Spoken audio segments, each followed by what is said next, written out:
Sa'yo lang magiging kampante.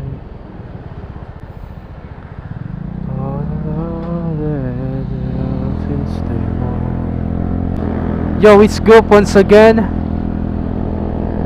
for today's video. Wala lang.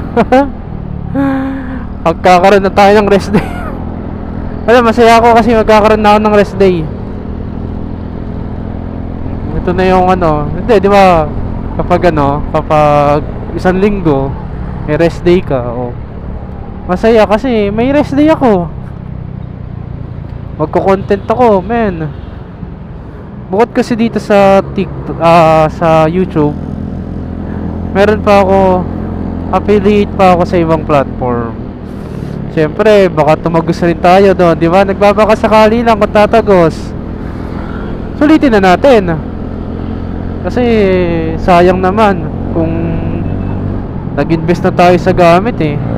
Nag-invest na tayo sa gamit, nag-invest na tayo sa camera, nag-invest na tayo sa mic, nag-invest na tayo sa cellphone. So kung di natin susulitin itong mga resources natin, sayang. Kaya dapat sulitin natin. Sulitin natin ang lahat.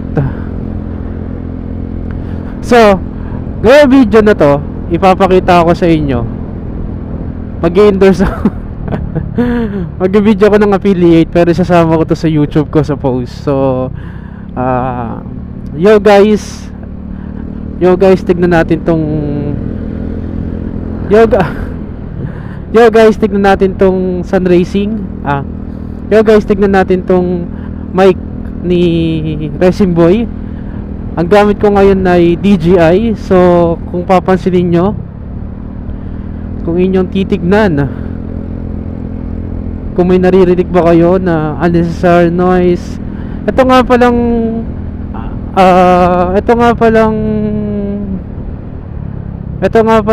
mic ni Racing Boy ay wind eliminator.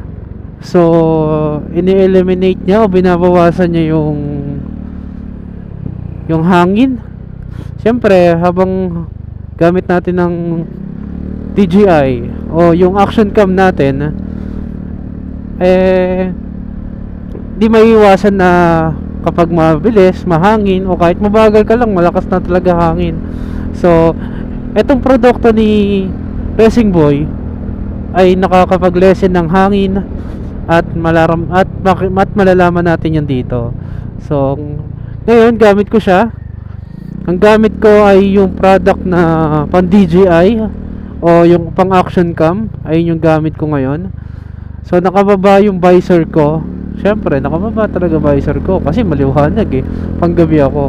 Pero biro, nakababa, pero biro, ayun yung gamit ko ngayon na nakasalpak dito sa aking DJI Action 5 Pro. At mamaya pipicturean ko para makita nyo yung setup ko. Hihinto tayo dyan mamaya sa ano.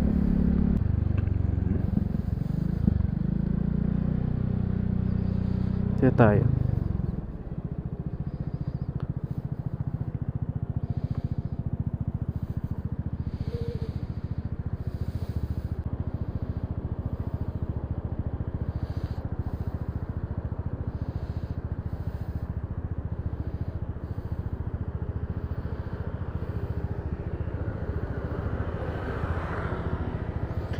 So yan, ayun yung setup ko.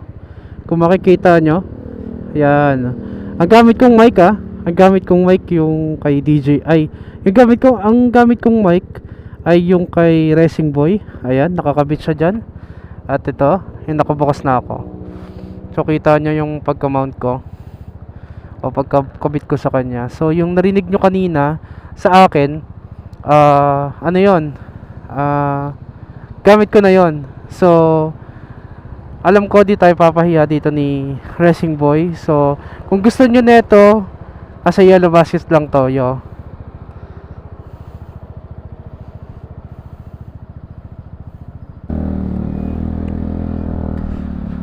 Yun.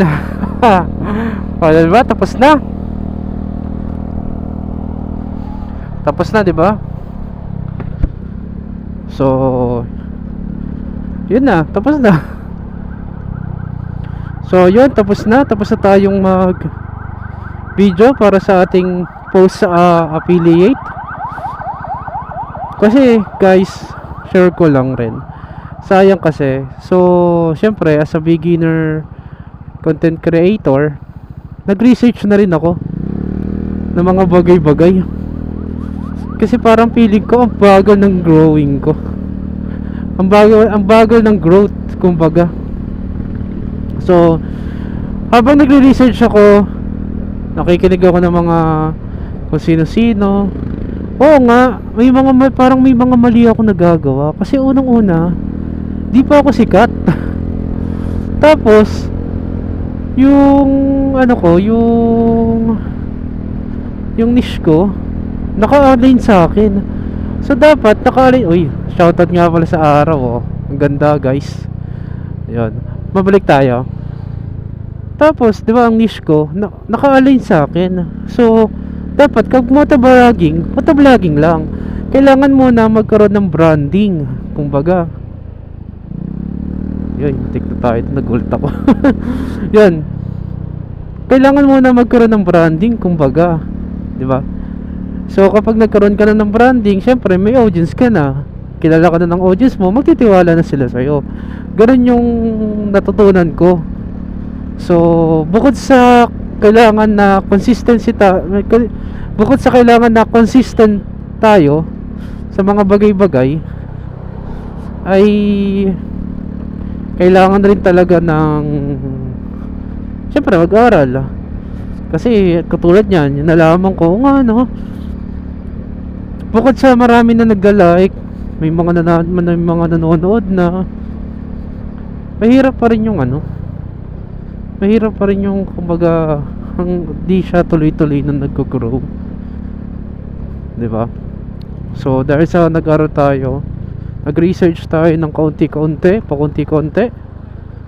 So ayun ang nangyari, may napagtanto tayo sa sarili natin. So guys, sa mga gusto rin maging motovlogger, pumasok sa content creation o maging isang content creator, kailangan lang talaga consistency, isa yan. Tapos kailangan kung anong niche mo, doon ka lang mag-focus. Huwag ka liliko. Kasi kailangan mo muna ng personal branding, kumbaga. Kailangan mo muna ng isang niche na magkakaroon ka ng audience, kahit ano pa yan. Tandaan nyo, guys, kahit anong niche nyo, basta relatable or may nakikinig sa inyo, matutuwa sa inyo, papaldo yan, gugulong yan, tatagos yan, yung mga yan. Pero dapat align pa rin kayo doon. Kasi pag hindi kayo umalign doon, katulad ko, yung isa kong platform, pag di kayo align doon, mawawala ng viewers. So ngayon yung ginagawa ko. So sana maging align na yung ginagawa ko. Pero ang ganda talaga ng araw, guys, oh. 'Di ba? Oh. Sana nakikita ako, ang ganda. Ito, dito tayo.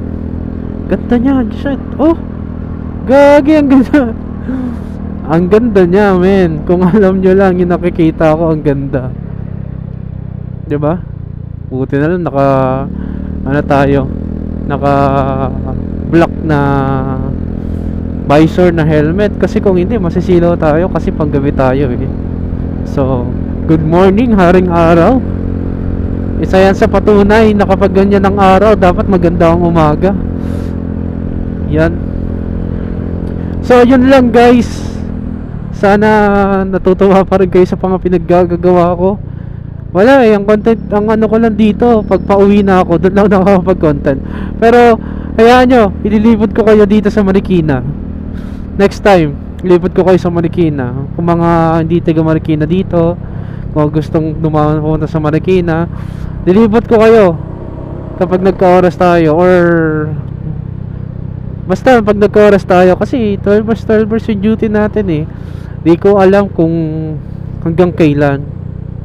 Pero sana mabawasan na, kasi syempre para makapag-content tayo. Mahal ko trabaho ko, mahal ko rin ang pagko-content. So kailangan ko talaga i-balance. So yun guys, peace yaw.